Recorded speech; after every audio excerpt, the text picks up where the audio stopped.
Hello, Morongo Basin, and listeners around the world online at Z107.7 FM.com. Here is the Z107.7 Local News for Thursday, September 12th, 2024.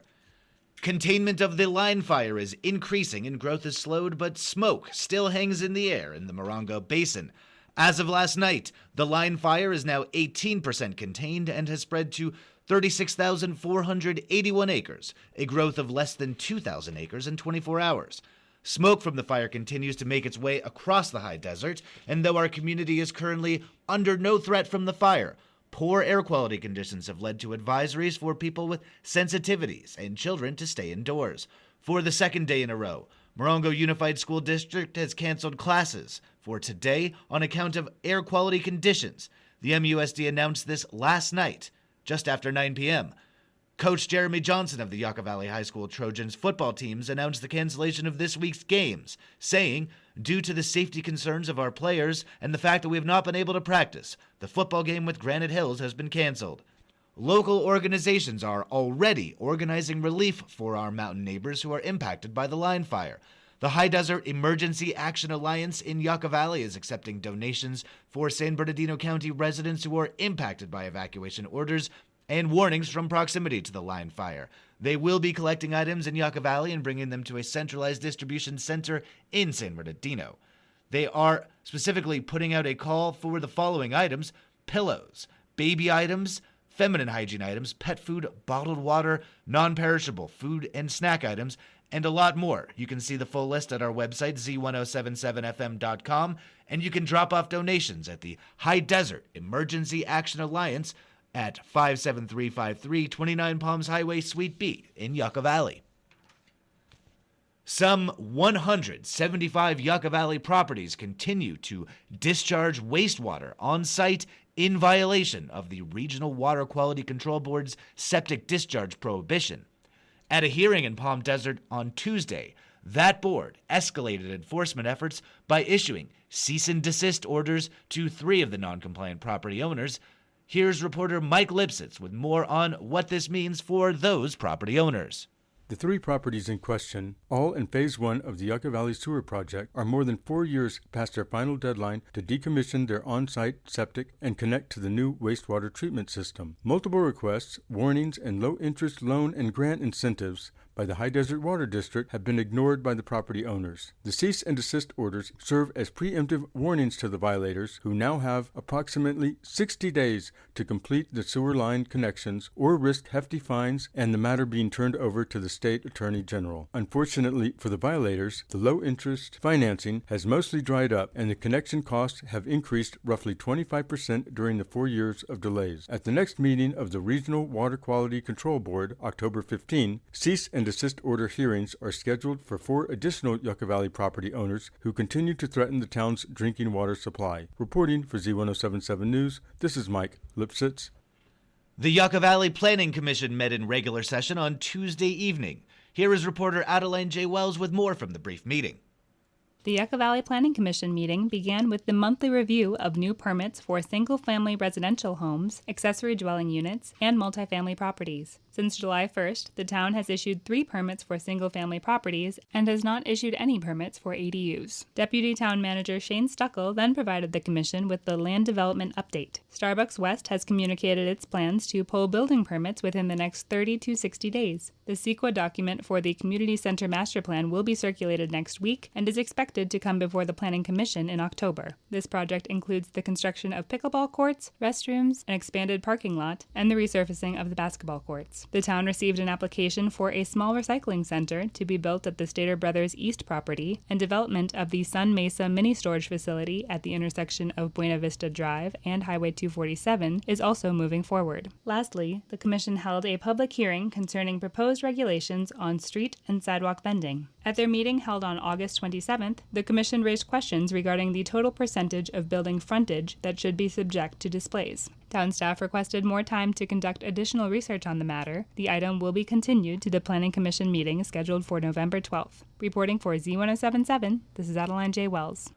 Last night, the Morongo Valley Community Services District Board held a special meeting to discuss developments with the proposed communications tower and to gather input from Morongo Valley residents before they present their official resolution in opposition of the project. Reporter Gabriel Hart has more. In the wake of the September 5th BLM meeting where impassioned community members voiced their opposition to the tower, the CSD followed up by drafting their second resolution since the tower project began in 2022 during the project's initial scoping period. And with the public comment period for BLM ending on September 16th, the pressure was palpable. The CSD engaged with the public for over an hour, continuing to exchange points of the tower's negative impact on the community. Focusing on the dire economic issues, Financial Director Johnny Tolbert said, quote, "It's going to be a double financial hit. We'll be taking a hit on our property values at 20%, as well as affecting our fire assessment on our taxes," unquote. Tolbert continued, stating he sees no positive impact for the community and that the 30-year lease for this tower project is, quote, "a money grab for the BLM." The tower project could create a domino effect for the district that is already financially stretched thin. In addition to Tolbert's points, the proposed area for the tower is already at high fire risk and could potentially create a higher risk for the Morongo Valley Fire Department first responders, with its generators, fuel storage, and substantial height that could make it an easy target for lightning storms. Community member Sarah Fernandez has started a GoFundMe to hire an attorney to help the community fight the tower project, and in just 24 hours, she surpassed her $10,000 goal at $11,900. Feeling optimistic, Fernandez has thanked all the contributors for their short notice commitment and confirmed the attorney has been retained. While the CSD was scheduled to present their resolution during the meeting, the public discussion was so fertile that they decided to spend the week drafting one with additional information. This Sunday from 1 to 4 at Covington Park's multipurpose room, there will be a public meeting to help residents draft their substantial comments to submit to BLM.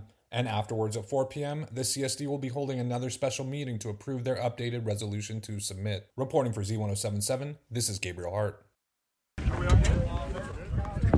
That's the sound of shovels breaking ground at Brem Park in Yucca Valley. Town, county, and state officials gathered yesterday at the future site of Yucca Valley's Aquatics and Recreation Center, the town's largest single infrastructure project in decades. Town Council member Jim Schooler discussed the origins of the project, saying, "It got started, I remember, about 10 years ago. Assemblyman Chad Mays, we had a conversation and he said, "Hey, I think I could get some money for a gymnasium and a pool in town." I moved to Yucca Valley about 49 years ago to join the Parks and Recreation Department, and we had precious few facilities.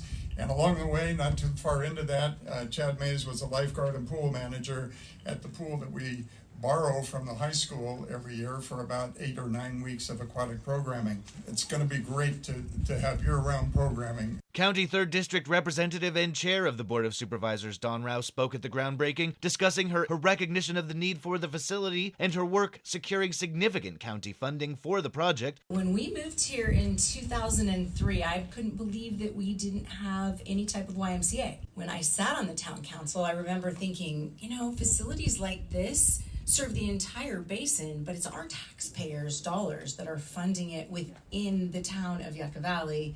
And I wasn't sure that that was so equitable and fair for our residents to bear that burden. So we didn't want to reduce the scope, and so what we did, I was able to find $5 million to contribute to the project. In that way, it will serve all of our residents basin-wide for the same rates and fees that everyone pays. Mayor Robert Lombardo said that the facility is more than just a building. It is a testament to our town's commitment to fostering a healthier, more active, and more connected community. The project is expected to be completed in 2026. A paranormal conference is coming to 29 Palms this weekend, and tickets are free for locals. Hosted by the Low Desert-based Paranormal 24/7 channel, the 29 Palms Paranormal Convention will be held at Lucky Park Activity Center this Saturday, beginning at 7 p.m.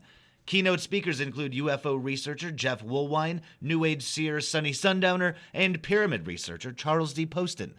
Tickets are available for members of the community for free today and tomorrow at This and That Thrift Store, located at 57533 29 Palms Highway in Yucca Valley.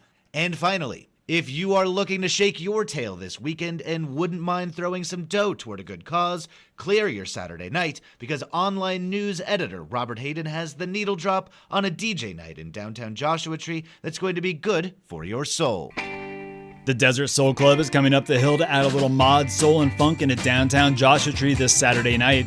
DJs Bob Deck, Greg Tormo, and Z107.7's own Lee Joseph will be spinning wax from hitmakers in the 60s and 70s, as well as digging deep for some hard-to-find floor stompers. The doors open to Taylor Junction at 6 p.m., and there'll be stacks of Northern Soul, R&B, mod, Motown, garage, and psychedelia hitting the platters so you can get out of the desert heat and move your feet to some soulful throwback beats.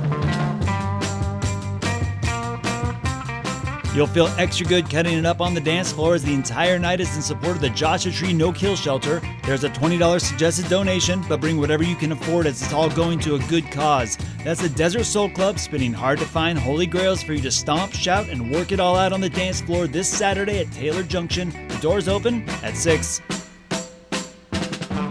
Reporting for Z107.7 News, this is mod and rocker Robert Hayden. That's our local news. Hear local news 7 times a day, 7 days a week at 7, 8, 9, noon, 4, 5, and 6. Reporting for the Morongo Basin News Leader, the award-winning Z107.7 Local News, I'm Jeff Harmatz.